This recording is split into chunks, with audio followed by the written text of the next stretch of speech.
Всем привет, дорогие друзья! Сегодня мы двигаемся с вами по дороге из Крыма. Интервал Джанкой, КППВ, Чонгар. Протяженность этого маршрута порядка 38 километров до границы Крыма с Херсонской областью. И я вам решил показать этот участок дороги, который будет входить в интервал трассы Р-280 вокруг Азовского моря. Ну и вот мы сейчас въезжаем с вами в город Джанкой. Ехал я со стороны Феодосии, то есть из Керчи по Тавриде, свернул на трассу Феодосия-Джанкой. И сейчас там великолепная дорога.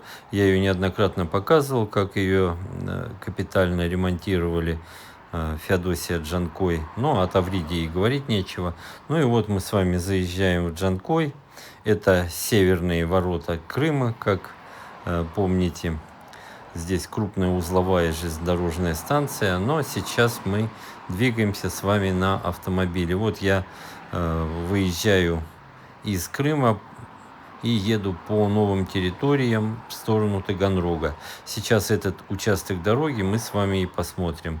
Выезд из Таганрога более-менее еще дорога нормальная, но потом почти на протяжении всех 38 километров, приблизительно от Джанкоя до КПП Чингар 38 километров.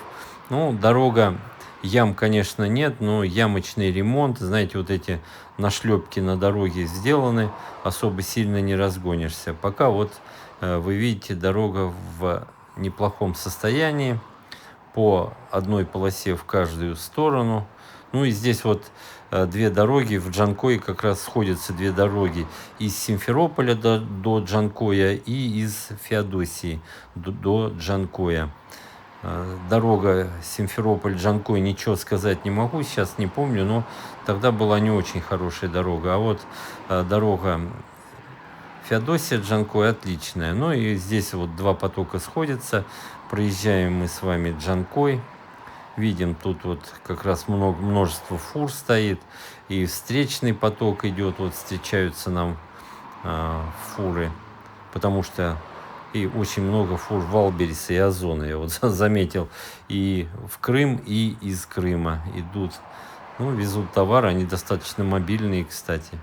И вот смотрим, сейчас вот выезжаем из Джанкоя, и дорога будет так себе. Ну, 70-80 километров ехать можно, ну, как по стиральной доске. Вот надо обратить внимание, когда я вам показывал видео, когда я ехал от Таганрога в сторону Мариуполя, это будет эта же трасса, дорога отличная, шикарная. Вот обратите, заправка Атана с правой стороны, это вы, если выезжаете из Джанкоя, заправка Атан. Но не переживайте, если вы не успели заправиться, перед самой границей с Херсонской областью будет еще одна заправка Атана. То есть, если вы заезжаете в Крым, прям сразу будет заправка Атана, и перед Джанкоем заправка Атана. Цены я вам покажу на заправке Атан позже, но сразу скажу, что почти на рубль в Крыму бензин дешевле, чем вот на территории Херсонской области и Запорожской. Там тоже разветвленная сеть заправок Атан и ТЭС, это крымские операторы, вот заправочные операторы. Так что, если будете выезжать из Крыма, рекомендую прямо вот перед границей заправить полный бак. Ну, для сравнения, забегая вперед, скажу, на Атане 95-й бензин стоит 67 рублей 5 копеек в Крыму. В Херсонской области на этой же заправке Атан он уже стоит 67 рублей 99 копеек, то есть почти 98 рублей, почти на рубль дороже. Ну, логистика, доставить бензин туда тоже надо.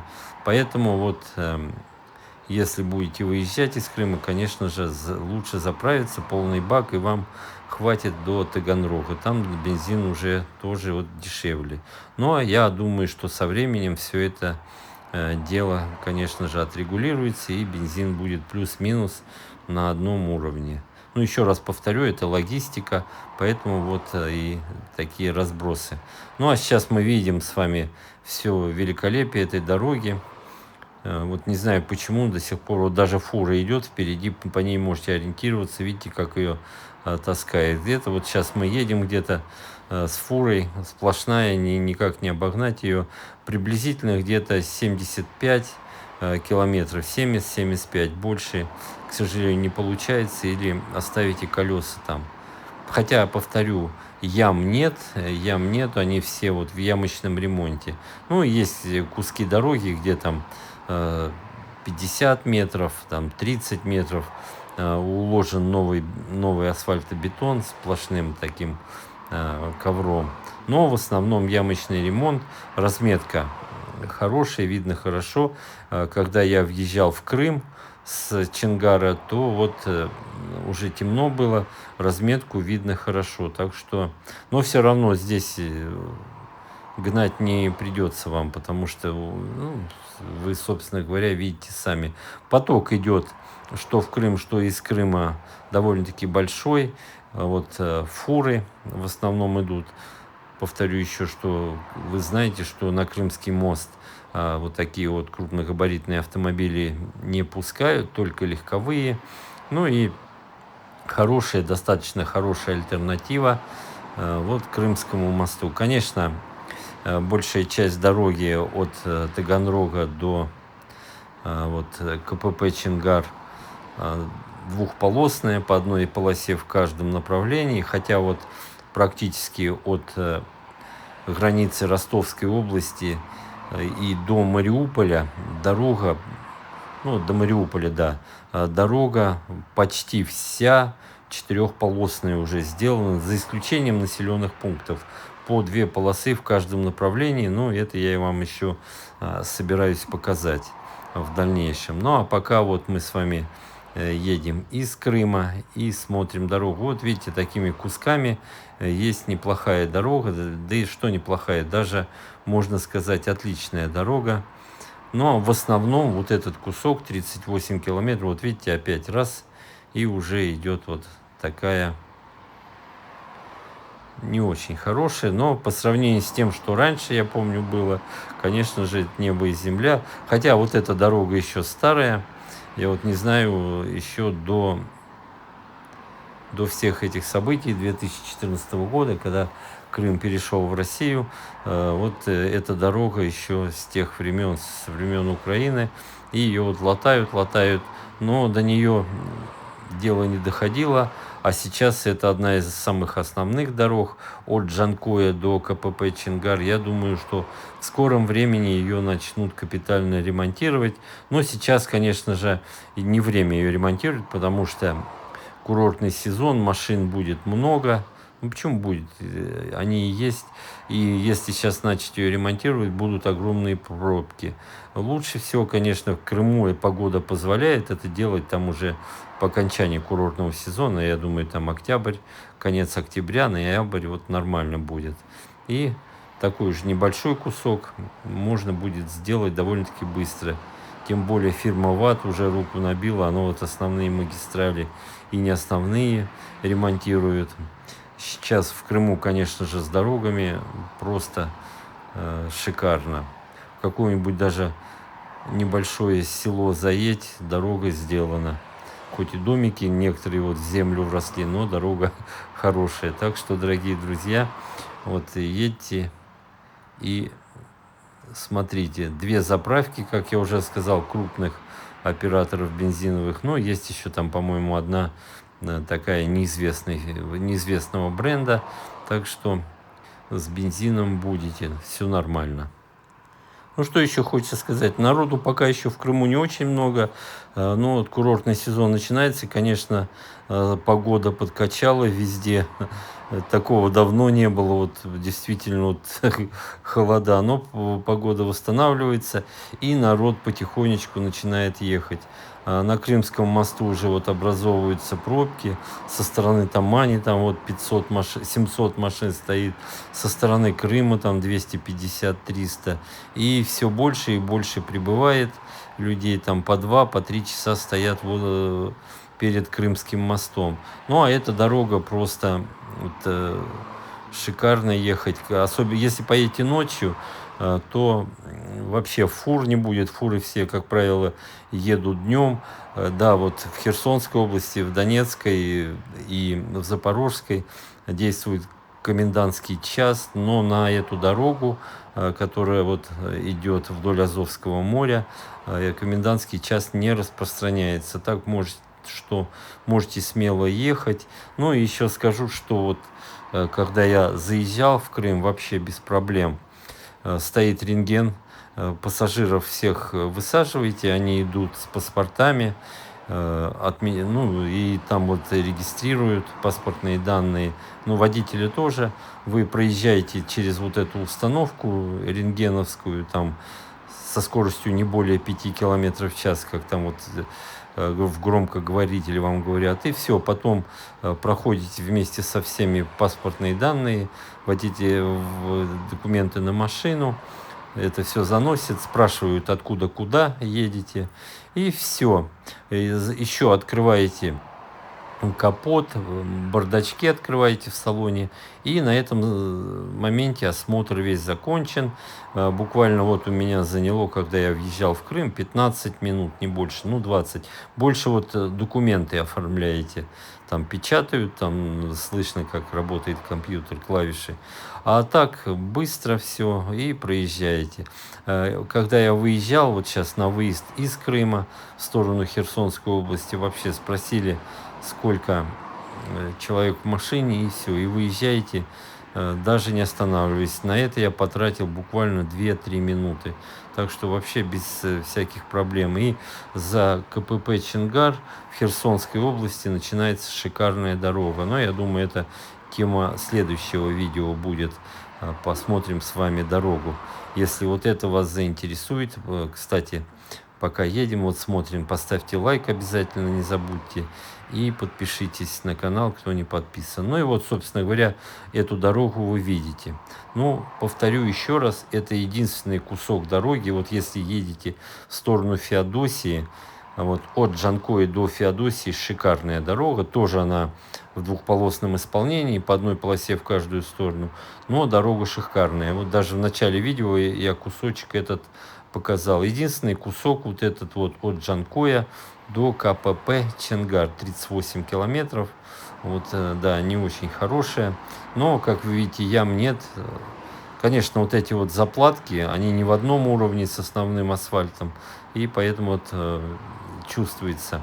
А у кого жесткая подвеска, конечно, будет как по стиральной доске едете. Ну и, собственно говоря, видите, что такой поток нормальных машин и в сторону Крыма, и из Крыма. Мы вот едем сейчас с вами из Крыма в сторону Херсонской области. Решил вот вам показать вот эти все дороги и заправку. Сейчас я еще буду перед выездом из Крыма заезжать на заправку, и там прикреплю, увидите цены. Цены на сегодняшний день на заправке Атан. Повторю, их два таких больших оператора в Крыму, Атан и ТЭС. Цены приблизительно одинаковые. Если вот на Атане 67 рублей 5 копеек 95, то на ТЭСе ровно 67, на 5 копеек подешевле. Есть и дизельное топливо, и сотый бензин, и шикарные хот-доги. Вот на Атане я всегда беру баварскую сосиску, прям кофе отличный. Так что и с бензином будете, и не голодный. Но, опять же, рекомендую вот на выезде заправиться из Крыма, если хотите немножко сэкономить, вот на рубль почти 95 дешевле. Ну, а так, в принципе, когда едете вот и по Херсонской области, и по Запорожской, заправок достаточно. И газовые заправки есть. Ну, я газом не заправляюсь, хотя вот на колонке, которую я поставлю, атановской, тоже и газ есть, и электрические колонки, так можно ехать и на электромобиле. Но, собственно говоря, все вот это все сами видите. Мне, конечно, вот до Керчи удобнее было, конечно, через Крымский мост ехать, только заехал и сразу дома. Но я решил вот специально проехать по новой дороги по новым территориям и вам показать. Знаю, что интерес к этой дороге большой, и он все больше и больше возрастает, людей интересует. А если вы едете с севера, ну, там, с Санкт-Петербурга, с Москвы, то, конечно, перед Ростовом, перед аэропортом Платово указатель будет на Таганрог. Объезжаете Ростов, объезжаете Таганрог. Дорога там хорошая, тоже отдельные участки ремонтируются. И едете вообще, если вот едете на южный берег Крыма, Евпатория, Черноморская, то это вообще незаменимая дорога, через нее будет ехать гораздо удобней, и вы сэкономите не только по времени, но и по километражу. Так что абсолютно нормальная дорога, и еще пока нет, вот на новых территориях нет ни одной камеры на скорость. Так что можно там немножко и подтопить, не сильно нарушая. Но опять же, я вот ездил, и уже когда привыкаешь, что нету камер, как-то она, знаете, это расхолаживает. Но на такой дороге, конечно, особо не расхолодит, но дорога дальше будет очень и очень приятная. Так что вот тоже еще один момент, что камер пока нет на территории вот Донецкой, Херсонской, Запорожской областей. Но заезжая в Крым, вот на этой дороге уже там 3 или 4 точки приема ваших денег есть. Так что сейчас пока переживать незачем, особо вы не разгонитесь. Официально, конечно, заявленная скорость на этой дороге 90 км в час. Но я думаю, плюс 20 еще можно прибавить, 110. По этой дороге ехать не очень комфортно. Оставите всю подвеску там на такой скорости. Ну, опять же, вот 70, 80, но 90 еще, и то не на всех участках. Видите, я вот немножко прибавил, даже у меня, вот посмотрите, хороший стабилизатор в оборудовании, и то все дрожит, трясется. И подвеска довольно-таки не очень жесткая, такая средняя. Ну, какая бывает на BMW, не знаю. Она там считается как жесткая подвеска на BMW. Ну, я бы не сказал, там много у меня режимов комфорта. Вот на комфорте еду, и то вот смотрите. Стараешься как-то объезжать еще вот эти все нашлепки, но иногда не получается. Но разметка вот зато и осевая, и по бокам дороги, ограничения дороги есть. Великолепная природа. Так что покупал клубники наелся, но под конец уже вот начала отходить. Уже она стоила 600 рублей за килограмм. Так я покупал 300-350. Хорошая сладкая клубника. Вот из степных районов Крыма в основном привезенная, там специально ее выращивают. Так что приезжайте, сейчас уже и абрикосы, и персик уже начинается. Можно будет вдоволь наесться. Цены, конечно, в этом году еще и морозы были, черешни много вот побило. Не знаю, как самая знаменитая мелитопольская черешня вот в Запорожской области, когда я приезжал, что-то еще не видел. Но так, я надеюсь, что урожай будет сохранен. Так что, дорогие друзья, всю вам дорогу показываю, смотрите и планируйте. Если будете заезжать вот с Ростовской области и забыли заправиться, не переживайте. Конечно, будет подороже, но без бензина не останетесь на дороге. Заправок достаточно по всей протяженности допустим, от Таганрога и до Джанкоя, вот на этом интервале. Со временем во многих местах идет строительство еще 2 полос. Со временем эта дорога станет 4-полосной. Вокруг Азовского моря она будет планироваться. Вот Таганрог, Мелитополь, Бердянск. Здесь вот Джанкой, Феодосия. И выходить будет на Тавриду, Крымский мост, дорога от моста до Краснодара. Вот этот кусок будет, по-моему, 1400 километров, если мне память не изменяет, протяженность всей этой дороги будет. Ну а туристам, отдыхающим нужен будет именно вот этот кусок дороги от трассы М4 Дон и до вот Джанкоя вот сюда. Ну и вот, собственно, я заезжаю на Атан. Это вот Атан прям перед выездом из Крыма. Буквально еще километр-два и будет граница с Херсонской областью. Ну, сами видите, бензин 92-й, 95-й. Все это вы увидели. Вот два вида дизельного топлива, вот 74,49 и 71,49, разница в 3 рубля. Я не знаю, у меня машина не дизельная, почему две цены? Видимо, или зимняя солярка, и летняя, или какая-то там импортная, не знаю. Ну, а 92 стоит 61 рубль 11 копеек. 95-й 67 рублей 5 копеек. Ну и как я сказал, вот на примере 95-го бензина в Херсонской и Запорожской областях он уже стоит 67 рублей 99 копеек. То есть насколько? На 94 копейки дороже. Рубль, 20 литров залили, ну 20 рублей экономия. Ну не знаю, существенно это, несущественно, не знаю. Ну вот, собственно говоря, здесь вот уже после заправки Атановской, подъезжая к КПП Чингар, дорога уже более-менее получше. Ну вот такой у нас сегодня с вами ролик. Вот на этом куске многие показывают, видите, обгоняет как. С правой стороны машину не жалеют по обочине. Обочечники, как их правильно назвать. Показывают все в основном вот дороги в Херсонской области, в Запорожской, а вот этот кусок дороги почему-то никто не показывает. Ну вот мы будем надеяться, может, Сергей Валерьевич Аксенов увидит это видео, хотя вряд ли, кусок этой дороги, и будут приняты меры к ремонту. Хотя, я так понимаю, если эта дорога будет входить в федеральную трассу, вот Р-280, то уже, наверное, вот этот кусок дороги в ведении федеральных властей, и региональные власти уже ни при чем. Хотя не уверен, может быть, еще и дорога, вот этот кусок дороги относится к Крыму. Но если к Крыму, то Сергей Валерьевич человек такой пробивной, можно будет похлопотать, чтобы хотя бы вот эти две полосы капитально отремонтировали. Ну, вот, смотрите, видите.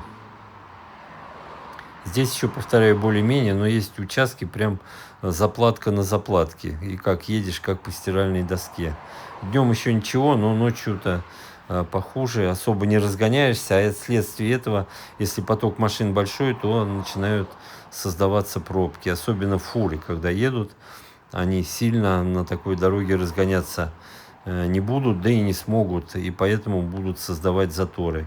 И за ними будут скапливаться достаточно длинные очереди и потихонечку ехать. Так что нужно вот этот кусочек дороги тоже, вот он по обочинам ехал, дороги тоже доделать, и будет вообще шикарно. То есть вот по этой дороге, если вот от КПП Чингар и до Феодосии, прям будет замечательно. Но говорят, что вот этот кусок дороги тоже от Джанкоя до Симферополя не самый хороший. Ну, по нему я не ездил, ничего сказать не могу. Кто ездил по этой дороге, пишите в комментариях, как оно там на самом деле происходит. Ну вот, обгоняем. Еще даже можем обогнать здесь. Вот смотрите, здесь уже более-менее дорога. Ну, а я буду потихонечку закругляться, дорогие друзья. Вот интересный участок дороги. Вы не забудьте поставить лайк, жирный, подписаться. Ну, а кому не понравилось видео, делайте то же самое. Лишним не будет.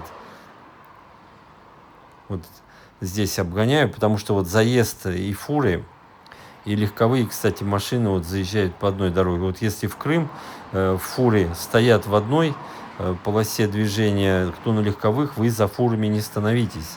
А то простоите там, просто объезжаете их, едете рядом с ними и заезжаете там раздельно для фур и для легковых машин.